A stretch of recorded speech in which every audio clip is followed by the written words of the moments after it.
नगर शहरातील व्यापारी धीरज जोशी यांच्यावरील हल्ला करणाऱ्या आरोपींना तातडीनं अटक करून कठोर कारवाई करा अशी मागणी राष्ट्रवादी काँग्रेसच्या वतीनं जिल्हा पोलीस अधीक्षक यांच्याकडे निवेदनातून करण्यात आली आहे। नगर शहरात सध्या मोठ्या प्रमाणात गोळीबार, प्राणघातक हल्ले अशा घटना सातत्याने घडू लागल्याने हा मोठा चिंतेचा विषय निर्माण झाला असून नगर शहरात गावठी कट्टे, तलवारी अशा प्रकारचे शस्त्रे राजरोसपणे कुठून उपलब्ध केली जात आहे याचा सखोल तपास होणे गरजेचे आहे। अशा प्रकारच्या गंभीर गुन्ह्यात कायदेशीर शस्त्रे सापडून देखील गुन्हेगार 2-4 दिवसात जामिनावर बाहेर असतात, हे पोलीस प्रशासनाचे अपयश असून गुन्हेगारांवर गंभीर स्वरूपाची कलमे लावून त्यांच्या विरुद्ध योग्य पद्धतीने गुन्हा दाखल झाल्यास अशा प्रकारचे जामीन होणार नाहीत आणि गुन्हेगारांना कायद्याचा धाक राहील अशा उपाययोजना पोलिसांनी कराव्यात अशी मागणी राष्ट्रवादी काँग्रेस पक्षाचे शहर जिल्हाध्यक्ष संपत बारसकर यांनी केली आहे।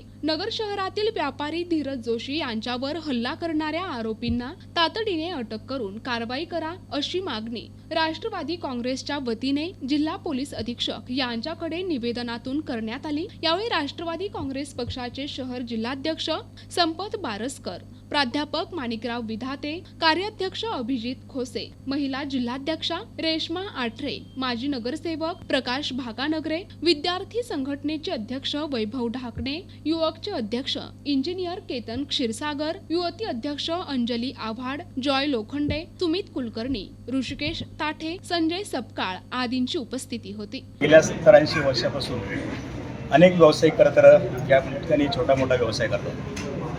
मिठाईच्या क्षेत्रामध्ये जर आपण पाहिलं तर नगरमध्ये बन्सी महाराज मिठाईवाले असतील, मुंबईवाला असेल, महेंद्र पेठेवाला असेल, खंडेलवाला असेल, हे व्यवसाय फार वर्षापासून या नगर शहरामध्ये व्यवसाय करतात आणि नगर शहराच्या जडणघडणीमध्ये यांचा सुद्धा मोलाचा वाटा आहे। आज या बन्सी महाराज मिठाईवाल्याची 4थी पिढी या व्यवसायामध्ये आहे। नगर शहरामध्ये, नगर जिल्ह्यामध्ये मोठं त्याचं नाव आहे, परंतु गेल्या काही दिवसापासून नगर शहरामध्ये वेगवेगळे प्रकारचे घडतात। त्यामध्ये प्रामुख्याने जो व्यावसायिक असतो त्या व्यावसायिकाला आपला व्यवसाय करणं आणि त्यातून आपल्या कुटुंबाचा उदरनिर्वाह करणं हे आणि शहराच्या विकासाला मदत करणं हे त्यांचं काम असतं। परंतु अशा प्रकारच्या दुर्दैवी घटना जेव्हा घडतात तेव्हा साहजिकच पुढील पिढी हा व्यवसाय करेल किंवा नाही अशा प्रकारची शंका करत त्यांच्या जुन्या जाणते लोकांना याठिकाणी झालेली आहे। आमदार संग्राम भाई जगताप यांच्या नेतृत्वाखाली अहमदनगर जिल्ह्याचे SP यांना निवेदन देण्यात आलं की जे काही घटना नगर शहरात घडतात की गुन्हेगारी, वाढती गुन्हेगारी आणि त्याचं नवीनच जो प्रकार घडला आहे, गेल्या परवा दिवशी आम्ही संध्याकाळी साहित्यिक हॉस्पिटल येथे मी असेल, आमदार साहेब असेल, आमचे सहकारी नगरसेवक पदाधिकारी, ज्यावेळेस हल्ला घडला जोशींवर कुटुंबावर त्यावेळेस आम्ही तिथे गेलो। तिथे गेल्यानंतर तो हल्ला व त्या हल्ल्याचा प्रकार पाहिल्यानंतर की मनात एक शंका निर्माण झाली की नगर शहरात इतक्या मोठ्या प्रमाणात गुन्हेगारी वाढू राहिली, तर याला जरब बसणं गरजेचं आहे आणि म्हणूनच आम्ही त्या दिवशी सुद्धा त्या कुटुंबासोबत होतो। आज सुद्धा त्या सगळ्या कुटुंबाशी आम्ही चर्चा केली आणि SP साहेबांसोबत देखील चर्चा केली की ही जी वाढती गुन्हेगारी याला आळा बसण्यासाठी ज्या ज्या गोष्टी करणं शक्य आहे त्या तातडीने पावलं उचलावीत आणि जे आत्ता तपास चालू आहे ते तपास यंत्रणेला अधिक गती देऊन लवकर त्या कुटुंबियाला न्याय देण्यात यावे, तसंच त्या कुटुंबियांना स्वतःला व त्यांच्या उद्योग व्यवसायाला संरक्षण देण्याची मागणी आज आम्ही राष्ट्रवादी काँग्रेस पार्टीने केली।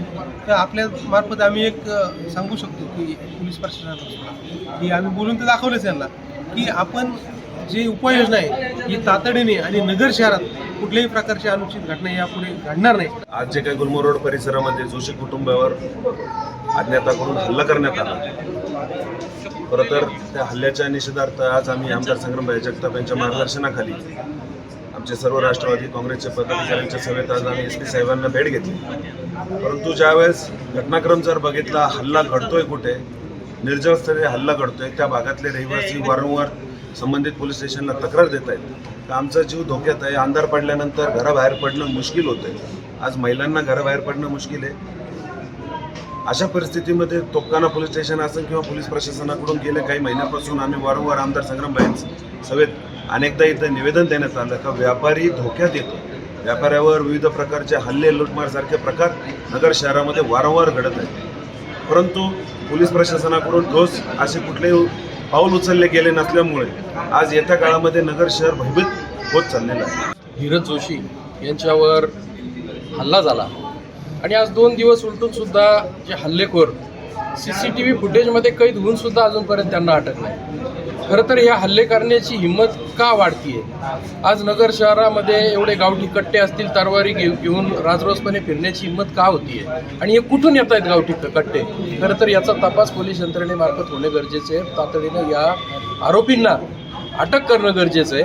खरं तर पुण्या मुंबईसारख्या शहरामध्ये या हत्याकांडाचे हे प्रकार खरं तर नेहमीच चालू असतात आणि त्याचं लोण या नगर शहरात आता पसरायला लागलेलं आहे. त्यामुळं आमची राष्ट्रवादी काँग्रेस पक्षाच्या माध्यमातून आमदार संग्राम भैया जगताप यांच्या मार्गदर्शनाखाली आज संपतदादा बारसकर यांच्यासोबत राष्ट्रवादी काँग्रेस पक्षाचे सर्व पदाधिकारी पोलीस अधीक्षक साहेबांना भेटून याबाबत खरं तर विचारणा केली की 2 दिवस होऊन सुद्धा अजूनपर्यंत आरोपी मोकाट आहेत. CCTV फुटेजमध्ये ते आरोपी क्लिअर दिसत आहेत, पण त्यांना अटक का होत नाही? खरं तर नगर शहरामध्ये हे गावठी कट्टे येत आहेत कुठून याचा पूर्णपणे तपास सखोल होणं गरजेचं आहे. आणि या आरोपींना जर जरब बसला तर येणाऱ्या आता 19 तारखेला शिवजयंती असेल, डॉक्टर बाबासाहेब आंबेडकर यांची जयंती असेल, त्याचप्रमाणे लोकसभा निवडणुका या तोंडावर आलेल्या आहेत आणि यामध्ये खरं तर शांतता प्रस्थापित करणं गरजेचं आहे. अन्यथा वेगळंच काहीतरी नगर शहरामध्ये घडू शकतं. NTV news Marathi, Ahmednagar.